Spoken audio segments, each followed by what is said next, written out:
चलो अब देखो,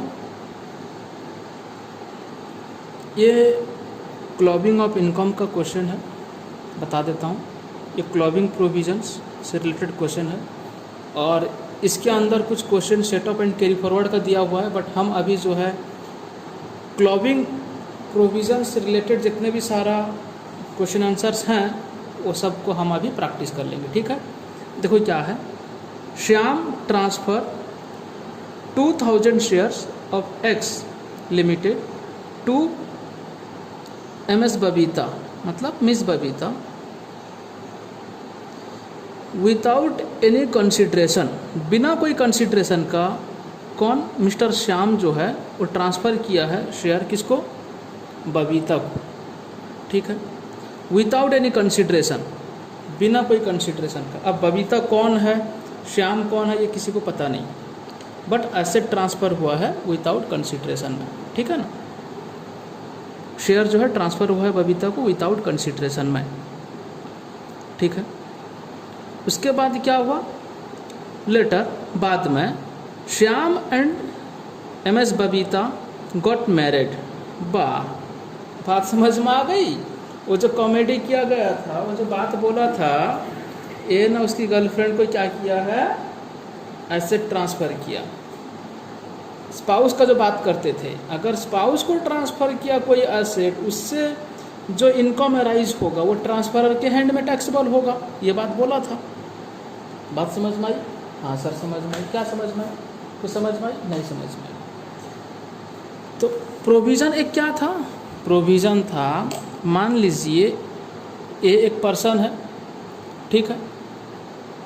तो ए ने क्या किया, उसकी वाइफ मिसेस ए को क्या किया, ट्रांसफ़र किया। क्या? शेयर। इससे जो डिविडेंड मिलने वाला है बच्चे, इससे जो डिविडेंड मिलने वाला है किसको मिलेगा? जबकि ए को ट्रांसफ़र कर दिया, मतलब अभी ए के नाम पे शेयर है, तो डिविडेंड किसको मिलेगा? डिविडेंड जो मिलेगा ए को मिलेगा। लेकिन ये डिविडेंड का जो टैक्सेबिलिटी है, ये डिविडेंड जो इनकम है, वो किसके इनकम में मिला दिया जाएगा? ए के इनकम में मिला दिया जाएगा। लेकिन ये सिचुएशन कब? जब ए ना उसकी स्पाउस को ट्रांसफ़र किया है, मतलब ये शादी के बाद का बात है प्रोविजंस। लेकिन शादी से पहले जब ट्रांसफ़र किया था तब स्पाउस ही नहीं थी। मान लीजिए ए ने ट्रांसफ़र किया किसको? अभी जैसे सवाल है, फिर से सवाल देख लीजिए। अभी जैसे सवाल है, देखिए, श्याम ने बबीता को ट्रांसफ़र किया था मैरिज से पहले, और दोनों के बीच में मैरिज हुआ। बाद में क्या हुआ? Later, Shyam and Miss Babita got married to each other. The dividend income from the share transfer would be, dividend income जो है क्या लिखा? The dividend income from the share, वो शेयर से जो डिविडेंड इनकम मिला, ट्रांसफ़र वुड बी क्या होगा? शेयर ट्रांसफ़र, जो शेयर ट्रांसफ़र हुआ था, श्याम ने जो शेयर ट्रांसफ़र किया था बबीता को, उससे जो डिविडेंड मिला, वो डिविडेंड का भी क्या होगा? देखो क्या लिखा है, ऑप्शन 4 ऑप्शन है आपके पास। Taxable in the hands of Shyam both before and after marriage. बाप रे, पहला ऑप्शन तो बिल्कुल नहीं होगा, मतलब मैरिज के बाद भी श्याम के हैंड में टैक्सेबल होगा, मैरिज से पहले भी श्याम के हैंड में टैक्सेबल होगा, ये तो नहीं हो सकता। टैक्सेबल, तो हमारा आंसर क्या होगा पहले समझ लें। आंसर क्या होगा? यहाँ पर श्याम के हैंड में टैक्सेबल नहीं होगा, बबीता के हैंड में ही टैक्सेबल होगा। क्यों सर? अगर मैरिज के बाद अगर ट्रांसफ़र करता, ये 2000 रुपया 2000 शेयर्स जो हैं मैरिज के बाद में ट्रांसफ़र करता तो श्याम के हैंड में टैक्सेबल होता। ये मैरिज से पहले ही ट्रांसफ़र कर दिया था बबीता को, वो बात अलग है। वो शायद सोच कर बैठे थे कि हम दोनों मैरिज करेंगे, बहुत टैक्स प्लानिंग वाले थे वो लोग, समझे ना। पूरा दिमाग में, श्याम का दिमाग में भरा भरा नॉलेज था टैक्सेशन का, समझे। तो ऐसे इसलिए ऐसा काम किया। तो चलो ठीक है, मजाक कर रहा था, जो भी हो। तो यहाँ पे क्या हुआ है, श्याम जो है मैरिज से पहले बबीता को ट्रांसफ़र कर दिया था, तो इसलिए तो बबीता के हैंड में ही टैक्सेबल होगा। तो ये ऑप्शन तो नहीं हो सकता। Taxable in the hands of Shyam before marriage but not after marriage, ये भी नहीं हो सकता। Taxable in the hands of Shyam after marriage but not before marriage, ये नहीं हो सकता। Never taxable in the hands of Shyam, obvious बात है, ये डी हो गया आंसर इसका। इसका जो आंसर है ये डी होगा। तो क्या श्याम के हैंड में तो कभी टैक्सेबल होगा ही नहीं, क्योंकि मैरिज से पहले वो क्या किया था, बबीता को ट्रांसफ़र कर दिया था।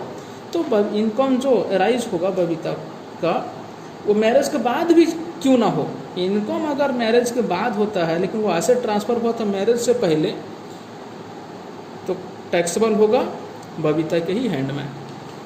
चलो नेक्स्ट देखो, ये क्वेश्चन फिर आया था कब बच्चे, CS एग्जीक्यूटिव का दिसंबर 2016 में ये क्वेश्चन आया था, ठीक है ना। चलो हमको उससे कोई मतलब नहीं कहाँ पर कब आया था क्वेश्चन, हमें जो है क्वेश्चन को सॉल्व करना है, बस हमारा मुद्दा ये है, ठीक है ना। हाँ सर, चलो नेक्स्ट क्वेश्चन में आते हैं। रोहित ए चार्टर्ड अकाउंटेंट, तो क्या हुआ फिर, is working as accountant officer in Raj private limited. एक अकाउंटेंट, चार्टर्ड अकाउंटेंट है, वो एज ए अकाउंटेंट ऑफिसर के हिसाब से, हैसियत से वो काम कर रहा है, कहाँ पे, राज प्राइवेट लिमिटेड में, on A salary of ₹20,000 per month. ये तो गलत बात है, चार्टर्ड अकाउंटेंट का सैलरी 20,000 पर मंथ, ये गलत हो गया। चलो ठीक है, जो भी है, सवाल में दिया, हम क्या कर सकते हैं। He got married to miss Pooja who holds 25% shares of this company. Pooja को मैरिज किया, पूजा जो है 25% शेयर होल्ड करती है उसी कंपनी में। What will be the impact of salary paid to Rohit, जो रोहित को जो सैलरी मिलता है उसका इम्पैक्ट क्या होगा। बच्चे ये स्पाउस का बात आ गया, अगर एक स्पाउस का सब्सटेंशियल इंटरेस्ट है किसी कंपनी में, तो मैंने आपको बताया था सब्सटेंशियल इंटरेस्ट का मतलब क्या होता है। अगर सब्सटेंशियल इंटरेस्ट है तो एक स्पाउस मतलब अगर किसी मतलब एक पर्सन का अगर सब्सटेंशियल इंटरेस्ट है, उसका अगर स्पाउस को क्या होता है, सैलरी मिलता है या कोई रेमुनरेशन मिलता है, तो वो जो सैलरी या रेमुनरेशन जो है किसके हैंड पे टैक्सेबल होगा, किसके हैंड पे टैक्सेबल होगा, बोलो, इंडिविजुअल के हैंड पे टैक्सेबल होगा। मतलब मैं समझा देता हूँ, देखो बोला था क्या, मान लीजिए ए और बी, ए होता है हस्बैंड और बी होती है वाइफ। चलो ए बी नहीं छोड़ो, H एंड W लेते हैं, हस्बैंड एंड वाइफ, ठीक है। हस्बैंड क्या है, एक चार्टर्ड अकाउंटेंट है, और एक कंपनी में जिसका नाम क्या है, राज प्राइवेट लिमिटेड, इस तरह से एक कंपनी है, इसमें वो अकाउंटेंट का काम करता है, ठीक है। किसका काम करता है, अकाउंटेंट का काम करता है, ठीक है ना। लिख देता हूँ,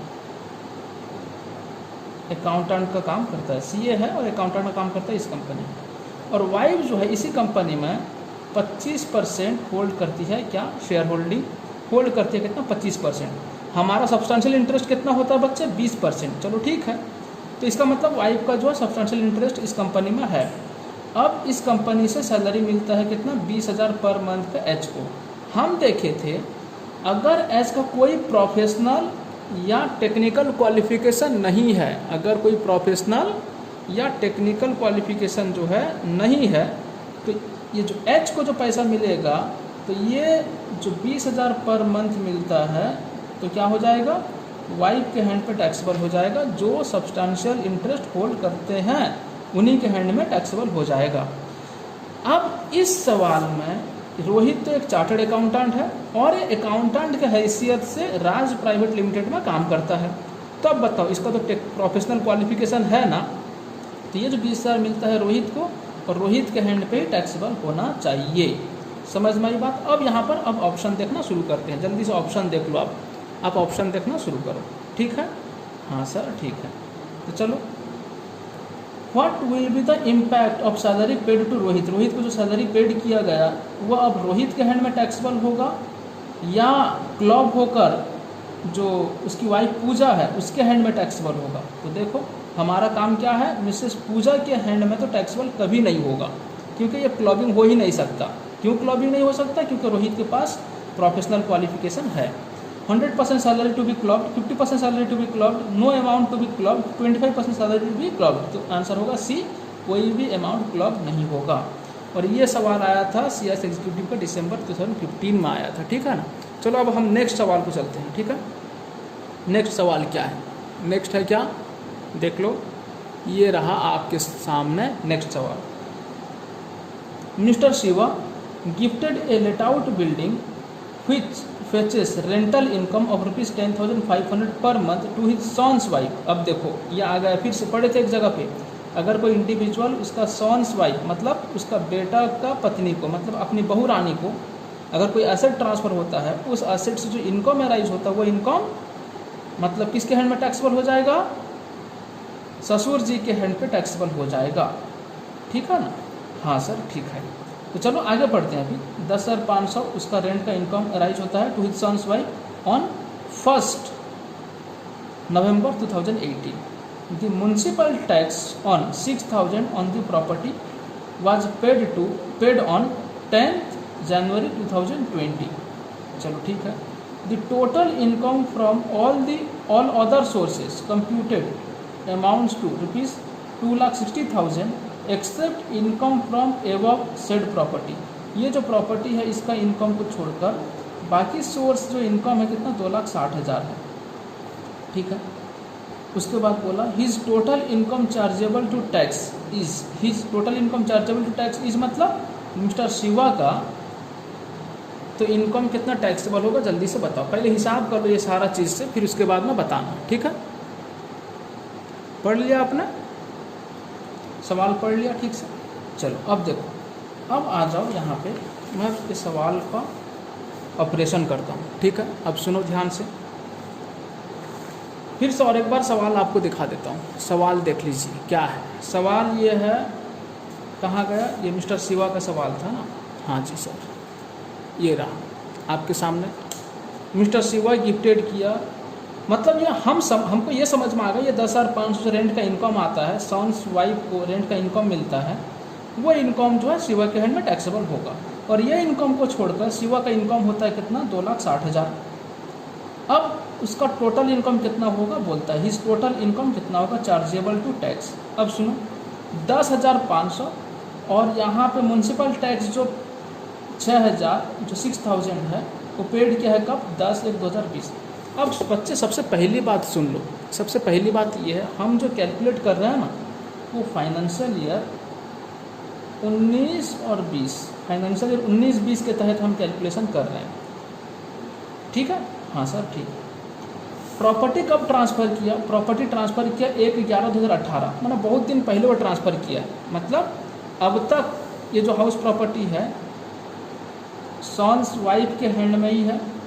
तो अब 19-20 में 12 महीना होता है बच्चे, 12 महीना 10,500 का जो रेंट आता है। यहाँ पर म्यूनसिपल वैल्यू जो है दिया नहीं है, म्यूनसिपल वैल्यू तो दिया नहीं, और फेयर रेंटल वैल्यू तो दिया नहीं, स्टैंडर्ड रेंट तो दिया नहीं। ये सब को छोड़ो, ये सब का चक्कर में नहीं पड़ना, आपको सीधा 10,500 × 12 तो कितना हो गया? जल्दी से कैलकुलेट कर लो। 10,500 × 12 कितना होगा? 1,26,000, 1,26,000। ठीक है, माइनस कर दो म्यूनसिपल टैक्स कितना? 6,000 सवाल में दिया हुआ था, पेड है, ड्यू बेसिस पे नहीं लिया जाता, पेड बेसिस पे लिया जाता है। हमने माइनस कर दिया 1,20,000। अब यहाँ से क्या होता है बच्चे? डिडक्शन। ये होता है नेट एनुअल वैल्यू ना बच्चे? हाँ सर, डिडक्शन होता है किसके? सेक्शन 24A 24B में डिडक्शन होता है। ये जो डिडक्शन होता है स्टैंडर्ड डिडक्शन में कितना बच्चे? 30%। 1,20,000 का 30% कितना होगा? 1,20,000 का 30% हो गया आपका 36,000। और ये तो इंटरेस्ट ऑन बोरोइंग्स है ही नहीं कुछ। अब ये माइनस कर दो, 1,20,000 से 36,000 माइनस कर दो, आ गया 84,000। ये 84,000 शिवा के हैंड में टैक्सेबल होगा। ठीक है, तो शिवा का इस इनकम को छोड़कर इनकम कितना है? 2,60,000 है, 2,60,000। और अभी जो इनकम आया कितना? 84,000। कितना होगा? 2,60,000 प्लस 84,000 कितना होगा? 3,44,000 आ रहा है। तो आंसर कितना होगा बच्चे? 3,44,000, मतलब बी होगा आंसर। मैं यहाँ पे क्लिक नहीं कर रहा इसलिए कि दूसरे बच्चे कोई पढ़ेंगे इस किताब को, या फिर इसी किताब से मैं अगर अलग बैच में पढ़ाया तो प्रॉब्लम हो जाएगा, तो इसलिए मैं यहाँ पे आंसर पे क्लिक नहीं कर रहा। बट आप आंसर पे क्लिक कर लो, आप लिख लो। ठीक है? हाँ सर ठीक है। आगे चले? हाँ सर आगे चलो। ठीक है, चलो अब देखो, चलो यहाँ पर आ जाओ, इस सवाल पे आ जाओ। बेबी मीना एज 12, छोटी बच्ची है मीना, जिसका एज है कितना 12 साल, मतलब माइनर चाइल्ड का केस आ गया फिर यहाँ पे। A child artist acted in feature films and earn ₹3,50,000, मतलब वो खुद अपना कैपेसिटी से, अपना टैलेंट से, अपने स्किल से इनकम अर्न कर ली, कितना 3,50,000। The total income of her father is ₹5,20,000 and mother ₹4,80,000। The minor's income would be, तो माइनर का इनकम कितना होगा, जल्दी से प्रोविज़न याद करो पहले। माइनर चाइल्ड ना अगर इनकम किए तो उनका प्रोविज़न क्या था, एक प्रोविज़न था क्या, माइनर चाइल्ड का जो इनकम होता है वो क्लब हो जाएगा, क्लबिंग हो जाएगा किसके हैंड पे, पेरेंट्स के हैंड पे। कौन सा पेरेंट्स, जिनका इनकम ज़्यादा रहेगा, जो माइनर चाइल्ड हैं उनका इनकम को छोड़कर जो बाकी दोनों जो हैं पिताश्री माताश्री, वो दोनों का इनकम में से जिसका ज़्यादा रहेगा उन्हीं के हैंड पे टैक्सेबल होगा, उन्हीं के हैंड में इंक्लूड कर दिया जाएगा। ये एक प्रोविज़न रहा। दूसरा प्रोविज़न ये है, जब माइनर लोग अपना खुद का टैलेंट या खुद का कैपेसिटी या खुद का नॉलेज से कोई इनकम अर्न करते हैं, कमा लेते हैं इनकम, तो वो इनकम जब वो खुद क्या करेंगे, उसके ऊपर जो है टैक्स देंगे, और वो इनकम क्लबिंग नहीं किया जाएगा पेरेंट्स के हैंड में। ठीक है, ये होता है प्रोविज़न। फिर मैं बोला था आपको जो ऑडियो क्लास में कि अगर सर उनका तो 18 साल हुआ नहीं है, उनका पैन कार्ड नहीं है, क्या होगा, बोला था एक बात याद करो, रिप्रेजेंटेटिव असेसी बनकर उनका पेरेंट या उनका गार्डियन जो है फाइल करेंगे। तो अब यहाँ पर चाइल्ड जो है अपना आर्टिस्ट एक्टेड मतलब करके यहाँ पर क्या किया है ना, इनकम अर्न किया 3,50,000। ठीक है, अब ऑप्शन देख लो, ऑप्शन क्या होगा। अब ऑप्शन क्या दिया, ऑप्शन के हिसाब से आंसर होगा। ठीक है, chargeable to tax in the hands of father, chargeable tax in the hands of mother, chargeable to tax in her own hands, full exempted from tax. बच्चे सी होगा आंसर, उसी के हैंड में टैक्सेबल होगा। क्यों ना, उसका पर्सनल नॉलेज, ये जो बोला था, जो अपना पर्सनल स्किल से वो जो है इनकम जो है अर्न की है, तो इसलिए तो ऑप्शन होगा क्या, यहाँ पे सी होगा ऑप्शन। ठीक है, पहला ऑप्शन बोला फादर के हैंड में, दूसरा ऑप्शन बोला मदर के हैंड में, तीसरा ऑप्शन जो बोला खुद के हैंड में टैक्सेबल होगा। ठीक है ना, और 4 में बोला एग्जेम्प्ट, ये तो एग्जेम्प्ट नहीं, टैक्सेबल होगा, और खुद के हैंड में, उसी के हैंड में ही टैक्सेबल होगा। ठीक है, आगे चलो नेक्स्ट। ऑल इनकम, क्या बोला, all income which arises on accused to the minor child not suffering from any disability as specified in section 80U। बच्चे, अगर कोई माइनर चाइल्ड है और वो डिसेबल है सेक्शन 80U के तहत, तो उसका पूरा का पूरा इनकम एग्जेम्प्ट है और किसी के हैंड में भी क्लब नहीं होगा। हम ये चीज़ पढ़े थे, हाँ सर पढ़े थे। तो अब क्या बोला, ऑल इनकम which arises और accused to the minor child, जो सफ़र नहीं करता, जो डिसेबल नहीं है, shall be clubbed with the income of the parents whose total income excluding the income to be included of the minor not derived from any activity involving application of his skill, talent और special knowledge। बाकी बात तो पूरा सही बोल दिया वो, कि जो डिसेबल नहीं है उसका इनकम जो है पेरेंट्स के हैंड में टैक्सेबल होगा, जिस पेरेंट्स का इनकम क्या रहेगा, ज़्यादा रहेगा। यहाँ ज़्यादा रहेगा बोल के बोला नहीं है, एक बात ध्यान से याद रखिए, बोला कि ओनली क्या बोला, clubbed with the income of parents whose total income excluding the income, मतलब जो माइनर का इनकम है उसको छोड़कर वो इनकम को एक्सक्लूड करके बाकी पेरेंट्स का इनकम देखा जाएगा, जिसका हायर रहेगा उन्हीं के हैंड में टैक्सेबल होगा। बट यहाँ पे हायर, किसका इनकम हायर रहेगा वो बोला नहीं है, पेरेंट्स का तो बोल दिया। अब ऑप्शन में आ जाओ, देखो, इन the hands of father only, सिर्फ फादर के हैंड में टैक्सेबल होगा ऐसा तो नहीं है, ओनली मदर्स ओनली, उसके खाली पिता माताश्री के हैंड में टैक्सेबल होगा, ये तो भी नहीं है। Equally in the hands of both, ये भी नहीं होगा। With the income of that parents whose total income is greater before clubbing of such income. बच्चे आंसर डी होगा, आपको समझ में आ गया होगा। ठीक है, हाँ सर ठीक है, ये तो 21 खत्म हुआ, 21 का जो आंसर है वो डी होगा। ठीक है, अब हम आते हैं कहाँ, बाकी नॉर्मल सब क्वेश्चन आप कर लोगे। ठीक है, चलो अब आते हैं नेक्स्ट क्वेश्चन पे, देख लेते हैं क्या क्या है। और आपके सामने रहा ये 24 क्वेश्चन। मैं अच्छा क्वेश्चन जो है करवाता हूँ, जो लायक है क्वेश्चन सॉल्व करने के। बाकी तो नॉर्मल क्वेश्चन है, फटाफट से आंसर हो जाएगा, आप जानते भी हो। चलो 24 नंबर क्या बोलता है, देखो ये क्या बोलता है 24 में, Ram has gifted an amount of ₹10 lakh to his wife Sita without consideration. Ram क्या किया, गिफ्ट दिया, किसको, सीता को। ठीक है, Ram has gifted an amount of ₹10 lakh to his wife Sita without consideration but not to, आपको बताया गया था ये सारा चीज़, ठीक है ना। Which was invested by his wife, wife ने क्या किया, वो 10 लाख रुपए लेकर इन्वेस्टमेंट कर दी। Interest bearing securities, interest bearing securities में इन्वेस्टमेंट कर दी। She earn interest of ₹1 lakh. कौन, सीता जो है वो क्या की, 1 लाख रुपया इनकम हो गया उनका, interest income. The interest of ₹1 lakh was further invested bye her in the business from which she earn A profit ₹15,000। मतलब क्या हुआ पता है, समझाता हूँ सुनो। हाँ, कॉपी लाता हूँ, बहुत परमुटेशन कॉम्बिनेशन है इसमें। हाँ सर, पता चल रहा है, लो सुनो क्या हुआ है।